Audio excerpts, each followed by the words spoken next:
Bonjour à toutes et à tous, les amis, c'est Zirock, j'espère que vous allez bien, que vous avez la patate comme d'habitude. Moi je sais pas si vous l'entendez à ma voix, mais je suis un petit peu essoufflé car il vient de se passer un truc de fou à l'instant. Je vous raconte vite fait, mais en fait j'étais en train de tourner mon intro comme à mon habitude. Et je commence à entendre mon détecteur de fumée sonner en bas, donc je descends, j'arrête la vidéo.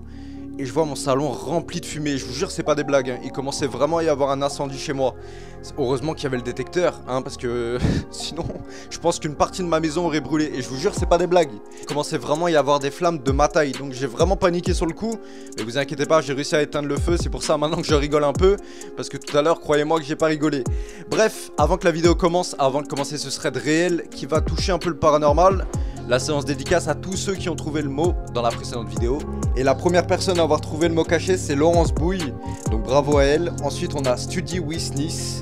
Ensuite, on a Dylan06, La Zone, Isabelle Longjaret, Meimi Saki, Raphaël Marty-Paquin. Ensuite, on a Patricia Degnaud. Et d'ailleurs, dédicace à Yanis Degnaud, il se reconnaîtra au passage. Et ensuite, on a Toby Gaming pour terminer. Très peu de temps et franchement, vous avez été beaucoup à trouver le mot. Donc franchement, je vous félicite. Et du coup, je vous embête pas plus. Et on se retrouve à tout de suite pour le thread d'horreur. The governor has called a state of emergency. There are hundreds and hundreds of bodies lining the streets. Panic spread worldwide after a leak. Je vais vous raconter l'histoire paranormale que ma grand-mère a vécue. Il faut savoir avant que nous sommes musulmans. C'est une histoire qui s'est déroulée il y a longtemps quand elle avait seulement 17 ans, car elle en a 75 aujourd'hui. Donc ça commence à faire un paquet d'années. Ma grand-mère avait une vie normale comme tout le monde. Tout se passe en Turquie et elle n'avait jamais vécu de choses paranormales auparavant. Quelques jours avant l'Aïd, mon arrière-grand-mère avait acheté une super robe que ma grand-mère adorait bien sûr. Mais elle n'avait pas le droit de la porter les autres jours, c'était fait exprès pour l'Aïd. Donc vu qu'elle n'avait pas le droit de le porter le jour, elle le portait plutôt la nuit avant de dormir tellement qu'elle l'adorait. Puis un jour, l'Aïd n'étant toujours pas passé, ma grand-mère devait emmener quelque chose à quelqu'un et sur la route, une femme l'interpelle et cette vieille femme lui dit alors que sa robe était magnifique. Sauf que ce jour-là, elle ne portait pas cette robe-là. Du coup, ma grand-mère ne va pas trop comprendre ce qui se passe et elle va lui dire très rapidement qu'elle ne porte pas de robe. Et là, la dame va lui dire si, la robe pour l'Aïd, en lui indiquant les moindres détails. Pourtant, elle va lui répondre mais je n'ai jamais porté cette robe en dehors de ma chambre. Et c'est là que la dame va lui répondre mais c'est mes amis qui me l'ont dit. Puis la discussion se termine et ma grand-mère part en vitesse et la vieille femme part aussi. Ma grand-mère était vraiment confuse sans vraiment comprendre ce qui venait de se passer. Alors après, si on pourrait donner une explication rationnelle, peut-être qu'elle connaît sa grand-mère à l'aide d'une dame, c'est peut-être une connaissance, ou soit que cette dame l'espionnait dans sa chambre. Sans vous spoiler, c'est encore pire que ça, hein. Voilà. C'est en allant voir sa meilleure amie Inès pour se changer les idées, qui vont commencer à parler de tout et de rien, mais à un moment elle va décider de parler de ce qui venait de lui arriver, elle va décider d'en rigoler. Mais c'est qu'une fois qu'elle va décrire cette dame, que son sourire va rapidement s'effacer, elle va lui demander, en paniquant, si elle l'avait contrarié ou non. Comme si que cette dame, elle était sacrément importante. Pour tout vous dire, ça fait un moment qu'on raconte que cette femme aurait vendu son âme au diable et qu'elle pratiquerait de la magie noire pour toute personne qui ferait pas ce qu'elle veut.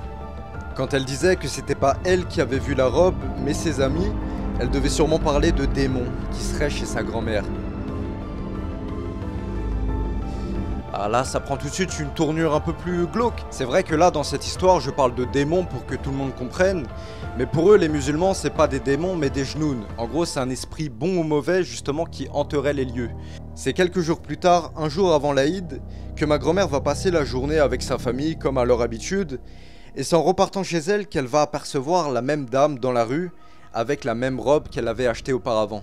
Elle voulait savoir si cette dame était bien ce qu'on racontait, donc elle va décider de la suivre sans qu'elle la voie, car je pense qu'elle la craignait un petit peu quand même, hein. Après des histoires comme ça, t'as pas trop envie d'aller voir la meuf comme si c'était ta pote.